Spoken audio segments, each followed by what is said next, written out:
Perfect. So for those of you who aren't, I'm here to teach you that today. So first of all, why would you want to learn how to do a cartwheel? Who wouldn't want to know how to do a cartwheel? And second of all, it could get you into gymnastics, which which is really good for you. And according to CrossFit journal articles, a cartwheel is actually one of the main progressions for other skills in gymnastics, such as round-offs and aerials and round-off back handsprings. Whoa.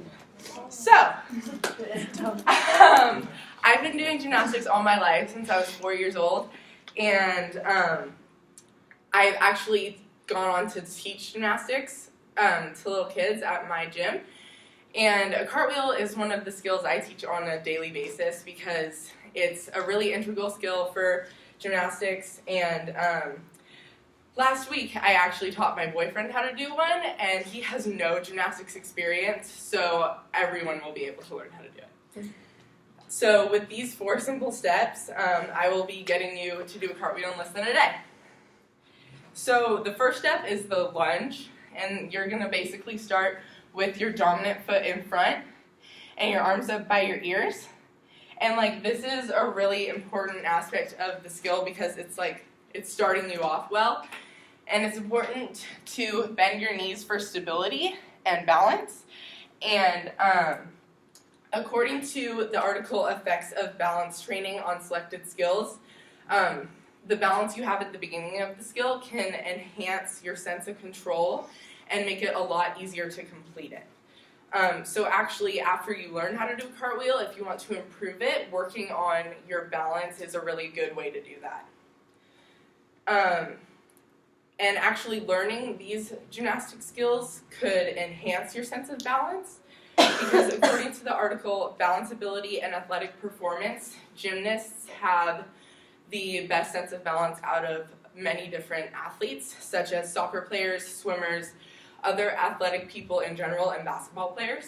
So the second step is going to be the kick, and that's kind of where your cartwheel comes from. So in the kick, you're basically going to kick your back leg up, which gets your cartwheel going, and you want your foot to go right over the top of your head as to not throw off your balance. And it's really important to keep your legs apart as to keep that force going and also keep you centered. Because of this, according to the article How Does a Gymnast Balance, stabilizing your center of gravity through your core can really help your balance through the skill even when you're on your hands. Another important part of this aspect of the skill is to keep your arms and your back really straight and tight. You don't want your back to fall out like this. And your when you scrunch your arms, that makes it more easy to do. And that can actually turn over your cartwheel to, instead of landing sideways or forwards, turning all the way around and landing in the wrong direction because you arch over your back.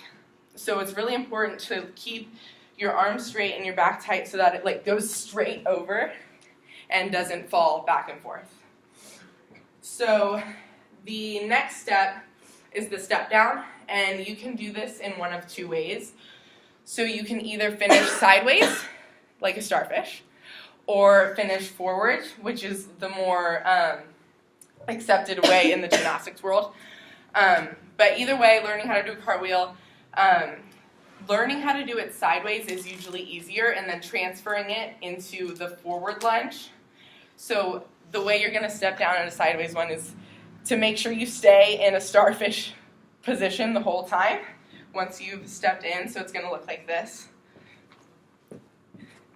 And then once you learn how to do that, it's easier to turn your shoulders after. So in the one that's going to finish with you facing forward, once you're in your hands, you're going to turn your shoulders to face the other direction towards the end of the cartwheel. So it's going to look more like this. So after you've stepped down, Your final step is the finish, and this is really important to keep your arms by your ears and lift your chest up, because this will like make you not crash at the end of your cartwheel, and it will like make sure you stay safe in it. And that's basically all the steps you need, and with practice it will get a lot easier to be doing a cartwheel in no time. So now that you know these 4 steps, I strongly encourage you to get out there and start trying to learn, because it's super fun and can improve your sense of balance and your exercise and strength.